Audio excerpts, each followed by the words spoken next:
প্রচণ্ড গরমের পর আজকে আলহামদুলিল্লাহ স্বস্তির বৃষ্টি নেমেছে। আর শুধু বৃষ্টি না, বৃষ্টির সাথে সাথে কিন্তু প্রচণ্ড বাতাসও ছিল।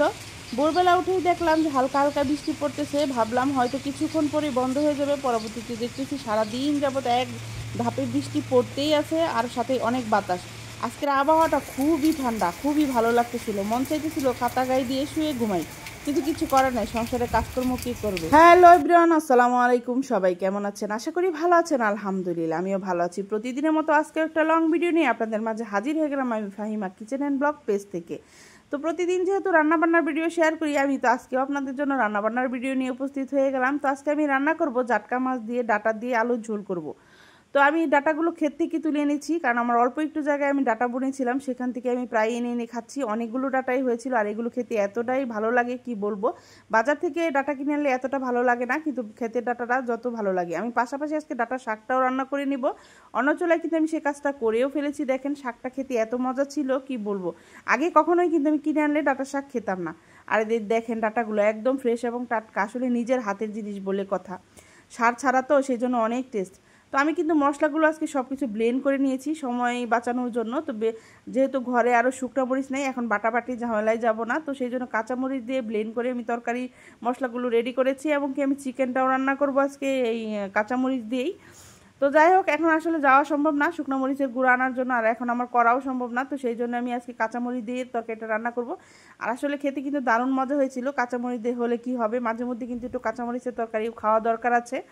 তো এই তো আমি মাছটা দিয়ে সুন্দর করে একটু ঝোল দিব, খুব বেশি ঝোল করবো না, অল্প একটু ঝোল দিয়ে দিলাম, সাথে একটু টমেটোও দিয়ে দিব। দিয়ে আমি তরকারিটা সুন্দর করে ঢেকে বসিয়ে দিলাম। আর পাশের চুলায় নিয়ে যাব, এখানে আমি কিন্তু মুরগিটাও রান্না করে নেব। তো আমি 1 চামচ ঘি দিয়ে দিলাম, তার মধ্যে কিছুটা সয়াবিন তেল দিয়ে দিয়েছি, আর লেগ পিসগুলো দিয়ে দিলাম।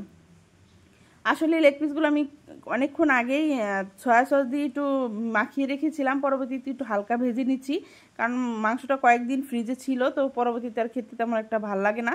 আসলে এখন অনেকেই বলবেন এখানে 5টা লেগ পিস কেন, হয় 4টা থাকবে নয় 6টা। আসলে ভাই অনেকগুলো মুরগি আনা হয়েছিল, সেখান থেকে কিছু রান্না করে খাওয়ানো হয়ে গেছে, আর এই কয়েকটা ছিল। আর মেয়েটা 2 দিন যাবত তেমন একটা ভাত খাচ্ছে না, মাংস এনে দিতে বলছে, কিন্তু আসলে বাজারে যাওয়া সম্ভব না এখন, সেই জন্য আর যাওয়া হচ্ছে না। ঘর থেকে ফ্রিজ গেটে এগুলো বের করে এখন রান্না করে দেব।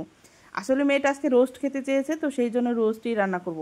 আমি কিন্তু ঘি আর তেলের মধ্যেই পেঁয়াজ বেরেস্তা করার জন্য দিয়ে দিচ্ছি। আর আজকে বেরেস্তাটা আমি উঠিয়ে রাখবো না, এর মধ্যে কিন্তু বাটা মশলাগুলো সব কিছু দিয়ে দিব। আমি আদা রসুন বাটা এবং কাঁচামরিচ সব একসাথে কিন্তু ব্লেন্ড করে নিয়েছিলাম, আর সাথে একটু হলুদের গুঁড়ো একটু মরিচের গুঁড়ো দিয়েছি, যেটা না দিলেই নয়। মরিচের গুঁড়ো তেমন ছিল না, অল্প একটু দিয়েছি, আর সাথে একটু গরম মশলা ব্যবহার করেছি, 1/2 চামচ পরিমাণ জিরা দিয়েছি। আসলে আমি একটা রিল ভিডিও পোস্ট করেছিলাম একদম অথেন্টিক স্বাদের রোস্ট, আসলে একদম অথেন্টিক স্বাদেরই ছিল। এখানে কোনো বাড়তি মশলা আমি ব্যবহারই করিনি, একদম সিম্পল মশলা দিয়ে কিন্তু আজকে এই রোস্টটা রান্না করেছি।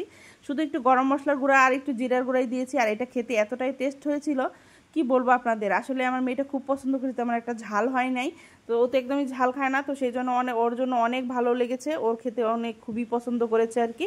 তো এই তো আমার হাতে বানানো একটু টমেটো সস, সেটাও আমি দিয়ে দিলাম। আসলে আমি এগুলো ঘরেই বানিয়ে রেখেছি রান্না করার জন্য। তো সেখান থেকে 1 চামচ পরিমাণ, সরি 1 চামচ না, প্রায় 2 চামচ পরিমাণ টমেটো সস দিয়ে আর বেশিক্ষণ কষিয়ে নেব। আর এই কষানোতেই আমার মাংসটা সেদ্ধ হয়ে যাবে, বেশি একটা পানি দিব না, অল্প একটু গরম পানি পরবর্তীতে অ্যাড করেছিলাম, সেটাও শুকিয়ে গিয়েছে। তো যাই হোক, রান্নাবান্না এই পর্যন্তই, খাওয়া পর্যন্ত হয়তো আপনাদের সাথে শেয়ার করতে পারবো না, কারণ ভিডিওটা অনেক লং হয়ে গেছে। যদি ভিডিওটা ভালো লাগে তাহলে অবশ্যই লাইক কমেন্ট শেয়ার করে পাশে থাকবেন। আর এতক্ষণ সাথে থাকার জন্য ধন্যবাদ। আজকের মতো এখানে বিদায় নিব, সবাই ভালো থাকবেন, সুস্থ থাকবেন, আল্লাহ হাফেজ।